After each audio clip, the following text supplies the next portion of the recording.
사랑하는 여러분, 우리가 중요한 것은 이 영원한 생명과 천국에 대한 믿음. 이 믿음이 없으면, 예수를 믿지 못하면, 하나님 믿지 못하면 앉아 있어도 아무 소용이 없을 수 있다는 말씀입니다. 그래서 기도해야 주님 내게 믿음을 주옵소서. 말씀을 들을 귀를 주시고 이해될 수 있도록 하시고 그 말씀이 내게 말씀이 육신이 되어 내 가운데 거하게 하여 주옵소서. 아멘. 사랑하는 여러분, 그렇습니다. 그래서 주님께서는 하늘에서 내려온 생명의 떡, 너희가 광야에서 먹은 떡이 아니라 그 먹어도 죽었는데 이 생명의 떡, 예수 그리스도를 모시는, 예수를 믿으면 그의 말씀을 믿는 자에게는 영원히 사는 영생을 얻게 된다. 그래 말씀한 거예요. 그렇습니다.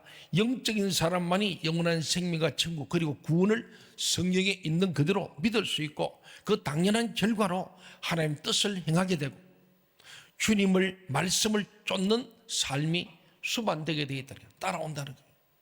이거 은행일치를 넘어서 믿음과 행함이 같이 간다는 거예요. 믿음대로 살아간다는 거예요. 그러나 본문 66절은 의외의 사실을 밝혀주고 있습니다. 이렇게 주님께서 생명의 말씀, 영생의 말씀, 천국의 말씀을 전했는데 66절 한번 볼까요? 전혀 의외의 사건이 생겼어요. 66절 시작. 그때부터 그의 제자 중에서 많은 사람이 떠나가고 다시 그와 함께 다니지 아니하더라. 영적인 존재가 되라. 주님의 살과 피를 먹고 영적인 존재에서 하나님의 말씀을 믿고 영생을 믿고 천국의 소망을 가지라. 그런 말씀이었는데 이 주님 말씀을 듣고 영적인 사람이 되기는커녕 아예 주님을 떠나버린 사람들이 더 많았다는 증언입니다. 본문은 분명 그들도 제자라 부르고 있어요. 다 제자래요. 제자들, 그때부터 그의 제자 중에서 그랬잖아요. 주님을 따라서 가버나움 회당까지 온 사람들, 이 제자라는 게 팔로우, 주님을 따른 자들입니다. 제자인데 제자가 되겠다며 주님을 몰려왔다, 주님께로 몰려왔다가 영영 떠나버린 이 사람들은 대체 누구인가? 또 그들이 주님을 떠난 이유는 무엇이었겠는가? 우리 교회도 많은 사람, 제가 보면 건국단 25년 동안 제가 생각하니까 한 10,000명을 왔다 갔다 한가. 남은 게 여러분이에요. 수많은 사람이 왔다가 가는 거예요. 왜 그 사람 왔다가 떠나갔을까? 오늘 본문이 잘 얘기하고 있는 거예요. 여러분 떠나가지 않고 여기 계속 계신 것은 하나님 은혜인 줄 믿습니다. 아멘. 이 질문에 대한 해답을 바로 알기 위해서는 지난 몇 주 동안, 아니 몇 달 동안 함께 묵상한 요한복음 6장 말씀 전체를 조명해 보아야 합니다. 이 6장 딱 열면은요, 6장을 떡장이라 그럽니다. 그 6장을 딱 열면은 초반부에 보면은 예수님을 많이 따라왔는데 베시다 들녘에서 해가 지고 때가 됐는데 먹을 게 없어. 그 예수님께서 너희들 먹을 거 주라 그랬더니 예수님 빌립한테 말합니다. 예수님이 시험해 보려고 했다고 돼 있잖아요. 빌립은 동네산 자란 사람이에요. 그랬더니 이 사람 먹이려면 엄청난 돈이 필요합니다. 돈도 없지만은 돈이 있다 하더라도 이 들판에서 어디서 사가지고 줍니까? 그때 베드로가 어떤 소년의 도시락을 갖고 왔습니다. 뭐죠? 물고기 보리떡 5개, 물고기 2마리, 소위 오병이어. 그리고 주님께서 다 잔디밭에 앉혀라 그러라. 그걸 두고 축사하시고 자 나눠주라. 나눠줬더니 5,000명이 아니라 실제는 남자 장정만 5,000명이래. 거기에 딸린 여자 아이들 하면 1만 명이 좋게 넘는 사람들이 다 먹고도 12광줄이나 남았다는 소위 오병이어의 기적의 사건을 먼저 기록했잖아요. 사람이 먹는 떡입니다. 배부르게 해서 그 떡 얘기로 출발했습니다. 그때에 이 놀라운 기적을 보고 이 도시락에서 막 만비 먹고 남으니까 놀래가지고 즉석에서 감동을 받은 거예요. 그래서 그 직접 이 역사를 경험했던 군중들이 얼마나 감동이 컸던지 그 즉석에서 예수를 왕으로 옹립하자 동의제청 만장일치 막 기립박수를 한 거예요. 그 주님께서는 그 말 듣고 이런 자에 거절하시고 홀로 산으로 기도하러 가셨다. 그게 이제 6장 중반에 들어오는 거예요. 그 주님은 기도하러 가시고 제자는 배 타고 가버나움으로 갈릴리 호수를 지나가는데 밤에 폭풍이 와가지고 막 죽게 됐잖아요. 그때 주님이 바다에 걸어오셔서 풍랑을 잠잠케 했습니다. 그래가지고 주님께서 드디어 가버나움에 도착했는데 하고 나니 그 다음날 아침이 됐는데 보니까 막 사람들이 막 배 타고도 오고 걸어서 오고 막 예수님 곳으로 수많은 사람이 건너온 거예요. 찾아온 거예요. 그래서 주님께서 정말 오병 기절 체험한 사람들이 주님을 포기하지 않고 주님을 찾아오고 따라온 그들, 가버나움을 쫓아온 그들을 봅니다. 그 주님께서 기특하게 생각해서 가버나움 회당에 다 모아가지고 하나님 아버지의 뜻과 영원한 생명에 대해서 가르쳐 주셨어요. 그들은 주님의 말씀이 끝나게 무섭게 해. 아유, 예수님이 설교했다니까요. 그것도 아까 본 것처럼 주님이 살과 피를 먹고 마시는 자마다 생명이 있고 영생을 얻는다. 너무너무 좋은 말씀이에요. 내가 아버지로 말미암아 산 것처럼 너희는 나로 말미암아 살게 된다. 생명과 영생, 이 축복의 말씀을 전했어요.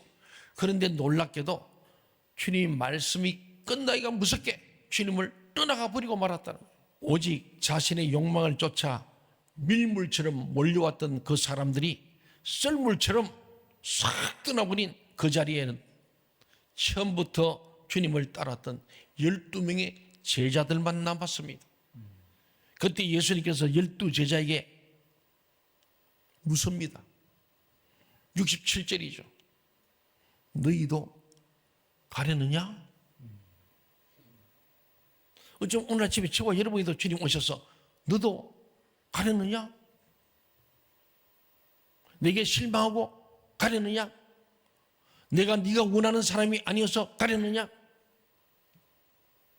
너 욕망을 채울 수 없다는 걸 알고 떠나겠느냐? 뭐 이런 질문이죠. 12제자를 향한 주님의 이 질문 속에는 인간에 대한 배신감과 그에 따른 고독감이 다 스며있는 거예요. 이 말씀을 제가 읽고 묵상하고 설교 준비하면서 목회하다 보면 그런 일이 많아요.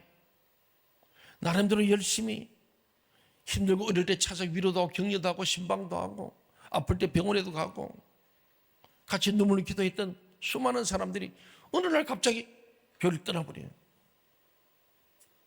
황망하지요.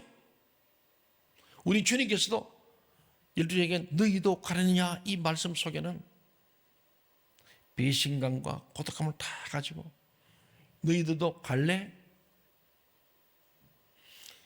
너희들도 내가 너희에게 목적하는 바에 믿지 못하지 않느냐? 아니면 너희들은 떠나지 않고 나와 함께 할 거냐? 뭐 이런 여러 가지 뜻을 내포한 거예요. 주님의 이 고독한 질문에 대하여 베드로가 자신 있게 대답했어요. 68절, 69절 우리가 한번 같이 고백해 봅시다. 베드로의 심정으로 여러분이 진심을 담아서 68절, 69절 다 같이 큰 소리로 읽겠습니다. 시작. 시몬 베드로가 대답하여 주여 영생의 말씀이 주께 있사오니 우리가 누구에게로 가오리까? 우리가 주는 하나님의 거룩하신 자이신 줄 믿고 알아사옵나이다. 아멘. 참으로 주님의 제자다운 멋지고도 시원스러운 대답이었어요. 주여 영생의 말씀이 주님께 있사오니 우리가 어디로 누구에게로 가겠습니까? 김경수가 네가 가리느냐? 이래 물으신 거예요. 정신 바짝 차리고 주님 앞에서 아무개야 네가 가려느냐? 이런 질문이지 않습니까? 예, 우리 그때의 베드로처럼 주여 영생의 말씀이 주께 있사오니 우리가 어디로 누구에게로 가겠습니까? 그 다음에 우리가 주는 하나님의 거룩하신 자인 줄 믿고 알았습니다. 여기 중요해요. 알고 믿어야 되는데 아멘. 이 믿음이 없었다가 믿지 못하니까 아닌가 하며 가버렸다는 거죠.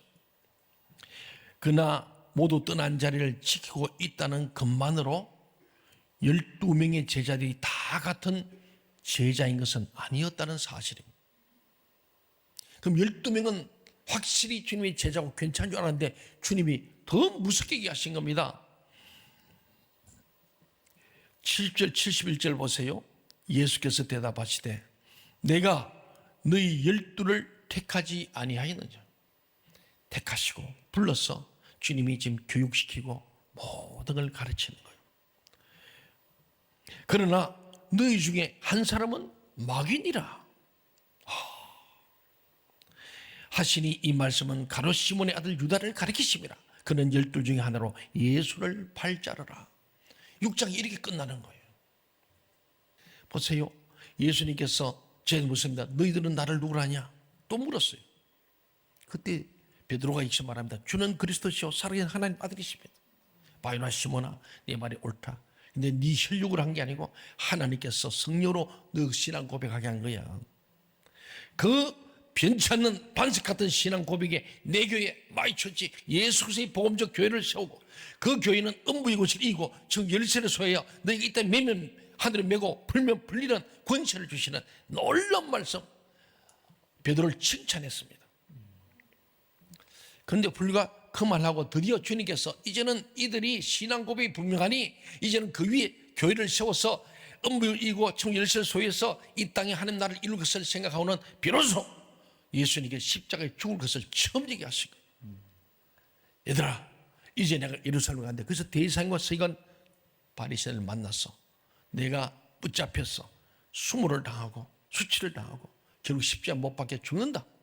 그리고 사흘 후에 내가 부활한다. 그때 베드로가 자기 생각을 해본 거예요. 아니 주는 그리스도고 살아계신 하나님의 아들이니까 기적과 이사를 행하니까 로마 군대를 다 쫓아내고 이 나라를 독립시키고 예수님이 왕으로 되시면은 베드로는 국무총리, 나머지 아들은 장관 될 것이라는 그런 계산을 하고 있었다는 것이 보여진 거예요. 주님께서 십자가에 죽으시고 부활한다니까 뒤에 삶을 산다는 얘기는 하나도 안 들리고 죽는다는 얘기 들으면서 주님을 탁 붙들고 소위 멱살 잡고 막 흔들어 제끼면서 절대로 그럴 수 없습니다. 그래서 내가 놔두지 않을 겁니다. 그때 예수님께서 좀 전에 신앙고백을 칭찬했던 예수님이 호통을 치잖아요. 뭐라 했으면 이 사탄아 물러가라. 베드로 보고 사탄이래. 왜 사탄이냐? 너는 하나님 일을 생각하지 않고 사람 일, 내가 가야 될 인류 구원의 십자가의 길, 그 십자가의 능력을 부인하고 하나님이 뜻을 이룬 것을 방해하는 사탄이라고. 네 계산 때문에, 너의 목적 때문에, 네 욕심 때문에 사람 일을 생각하라고 하나님 일을 막아서는 너는 사탄이다. 그런 거예요. 대단한 얘기 아닙니까? 근데 그랬던 베드로입니다. 근데 이 베드로 오늘 멋지게 영생의 말씀이 주께 해서 내가 어디로 가오리까? 누구한테 가오리까? 우리는 예수님이 하나님의 거룩한 하나님의 사람, 하나님의 아들, 하나님의 놀라운 능력자인 줄 우리가 알았습니다. 믿었습니다. 이렇게 알고 믿어야 할 줄 믿습니다. 그렇습니다. 그런데 오늘 가르쳐 보세요. 오늘 베드로도 사탄으로 혼난 적이 있는데 오늘 드디어 이후에 나중에 마지막 최후 만찬 때 또 얘기합니다. 이 중에 나를 팔 자가 있다. 지금 그가 상에 있는 떡을 집는 자다. 그랬더니 누구야? 누구? 나는 아니죠. 나는 전부 다 제자들이 그런 거예요. 누굽니까? 주님 아무도. 그때도 감유다가 회개하지 못하고 돌아오지 못했던 감유다 아닙니까? 이미 예고한 거예요. 이들 다 가고 12 남았는데 이 중에도 다는 아니고 하나는 나를 팔 자다. 마귀다. 이렇게 말씀하신 거예요. 제자이기는커녕 오히려 마귀와 같은 인간이 제자 중에 있었습니다. 주님을 배신한 가룟유다에 있었습니다. 대체 그가 어쩌다가 마귀가 된 것입니까? 주님을 따르기는 따르되 교회는 나오되 자기 욕망의 성취를 위해 주님을 자신의 도구로 이용하려는 자기 숭배자이기 때문에 다른 본문에서는 가룟유다는 헌금괴를 맡은 자라. 지금 재정부장이에요. 헌금을 맡은 자. 그런데 그는 헌금을 도둑질하는 도둑놈이다. 그래서 성경에 기록되어 있습니다. 가룟유다는 그렇기 때문에 마귀라는 거예요. 그래서 결국 그는 예수를 팔아서 은사미를 챙겼어요. 은사미 큰 돈입니다. 수많은 사람들이 주님께 몰려왔습니다. 그들은 모두 자칭 주님의 제자들이었습니다. 막 강을 건너고 바다를 건너고 걸어서 오고 그렇게 몰려왔던 사람들이 다 자칭 주님의 제자들이었어요. 그렇다고 해서 참다운 제자였던 것은 아니었습니다. 자기 허상에 빠져서 주님을 따랐다가 또 다른 허상을 쫓아 주님을 떠나버린 자기 욕망의 노예들이 거의 대부분이었고, 그 중에는 자신의 목적을 위해 주님을 미련 없이 팔아먹는 마귀도 섞여 있었다는 것. 우리 가운데는 한 사람도 이런 사람이 없기를 바랍니다. 아멘. 그럼에도 어찌 베드로만은 제자다운 제자의 모습을 견지하고 있는 걸까요? 너희도 가리는 한 주님의 외로운 물음에 어찌 주의 영생의 말씀이 주님께 있사오니 우리가 누구에게로 가오리까라는 분명한 고백을 드릴 수 있었겠습니까? 여러분도 그렇게 될 수 있기를 바랍니다. 아멘. 이때 이미 베드로가 영적인 성숙자의 수준에 다다라 있었기 때문입니까? 전혀 그렇지 않았습니다. 이때까지만 해도 베드로의 영적 수준이 어설프기 짝이 없었습니다. 우리는 이 사건 이후를 쭉 보면 베드로가 사고도 많이 치고 마지막 주님 붙들리던 도망가 버렸고, 그도 양심의 가치를 느껴 따라가다 멀찍이 따라가다가 그 빌라도의 뜰에 가서 불을 쬐다가 그럴 때 주님을 3번씩 부인하고 저주했던 게 베드로 아닙니까? 절대로 믿음이 성숙했던 게 아닙니다. 그런데도 본문의 베드로는 어찌 이렇듯 명확하면서도 감동적인 고백을 할 수 있는 것입니까? 우리는 그 해답을 주님의 말씀 속에서 찾을 수 있습니다. 우리 65절 같이 읽어볼까요? 65절 시작. 또 이르시되 그러므로 전에 너희에게 말하기를 내 아버지께서 오게 하여 주지 아니하시면 누구든지 내게 올 수 없다 하였노라 하시니라. 이걸 우리가 잘 깨달아야 됩니다. 내 아버지께서 오게 하여 주지 아니하시면, 오늘 여러분이 교회당에 왔습니다만 다 여러분의 의지로 여러분의 발걸음으로 차 운전해가지고 우리에게 온 거예요. 맞죠? 네. 1부 할까 2부 할까 3부 선택을 여러분이 한 겁니다. 여러분이 한 것 같지만은 오늘 말씀 보면은 내 아버지께서 오게 하여 주지 아니하시면 누구든지 내게 올 수 없다. 오늘 여러분 이 자리에 온 것이 은혜인 줄 믿습니다. 아멘. 하나님께서 불러주시고 오게 하셨다는 거예요. 아멘. 베드로는 한 가지 사실만은 분명히 알고 있었습니다. 자신이 주님을 따르게 된 것은 자신의 잘났음이나 자신의 능력 때문이 아니라 하나님 아버지께서 당신의 방법으로 선택해 주시고 또 불러주시고 어렵다 하시고 영원하게 하시고 구원해 주신 하나님의 사랑의 결과라는 사실이었어요. 하나님의 그 사랑이 현재의 자신을 가능하게 했다는 믿음이었어요. 오늘 여기 있는 박 목사도 하나님의 사랑으로 여기까지 온 거고, 여러분들에게 온 것이 하나님의 사랑의 은혜인 줄로 믿습니다. 아멘. 은혜 아닌 것이 그래서 없는 거예요. 그 사랑 앞에서 그는 영생의 말씀이 주께 있사오니 우리가 누구에게로 어디로 가오리까? 진심을 다해서 고백할 수 있었습니다. 저와 여러분 이 믿음이 있기를 바랍니다. 아멘. 여기저기 다닌다고 있는 게 아니에요. 하나님 만나야 합니다. 이 목사 저 목사 이 교회 저 교회도 아닙니다. 주님을 만나야 합니다. 아멘. 주님을 믿는 그 믿음이 있어요. 하나님의 사랑에 푹 빠져야 합니다. 아멘. 하나님 나를 사랑하시면은 그 어떤 것도 그 사랑이 끊을 수 없는 그 하나님의 영원한 사랑, 끝없는 사랑, 넘치는 사랑을 여러분이 깨달을 때 불평, 원망은 사라지고 내가 살아있음에 감사하고 오늘 이 예배당에 온 것이 감사하고 아멘. 병상에 누워서도 하나님을 생각하는 게 감사하고 아멘. 다 망해도 내가 갈 하나님 나라가 있음에 감사할 수 있는 아멘. 그 사랑입니다. 그렇게 기독교 사랑의 영이 다른 겁니다. 제가 우리 오청 프라미스로 가면 저 사랑을 원리로 하여 씨 뿌리고 거두었어. 제가 목사 연습할 때 선배 목사님이 써준 글이 사랑을 원리다. 사랑밖에 없어요. 사랑 외에는 없습니다. 아멘. 오늘 베드로가 예수입니다. 그래서 마지막 주님 십자가에 죽으시고 부활한 걸 보고도 베드로는 묻고 살려고 갈릴리 바다 다시 뱃사람 되어버렸어요. 그 주님이 또 찾아오셔서 갈릴리에서 네가 나를 사랑하냐 3번씩 또 물으시잖아요. 네가 나를 사랑하냐?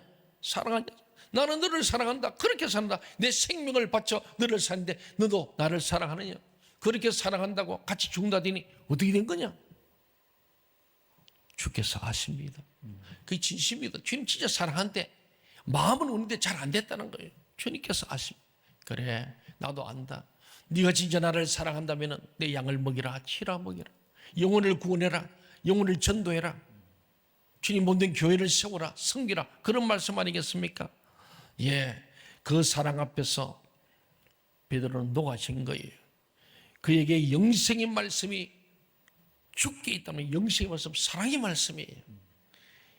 나를 그렇게 넘어지고 자빠지고 죄짓고 범죄하고 형편없는 하지만은 하나님의 그 사랑이 영생으로 이끄는 말씀이 되었다는 거예요. 주님이 나를 사는 그 사랑으로 나를 영원히 사는, 죽을 수밖에 없는 나를 살려주신 영생의 말씀, 그건 곧 주님의 사랑의 말씀이라는 말씀이에요. 그뿐만이 아니었습니다. 바로 그 사랑으로 인해 가장 결정적인 순간에 주님을 배신했던 자신의 허물을 회개하며 통곡할 수 있은 것이 가룟유다와 대비되는 내용입니다. 그 사랑을 힘입어 그 사랑을 위해 십자가에 거꾸로 매달려 순교할 수도 있었습니다. 베드로가 그 사랑을 알고 그 사랑을 믿으며 그 사랑 안에 거할 때에 바로 그 사랑에 의해 무식한 갈릴리 어부가 위대한 대사도로 거듭난 줄로 믿습니다.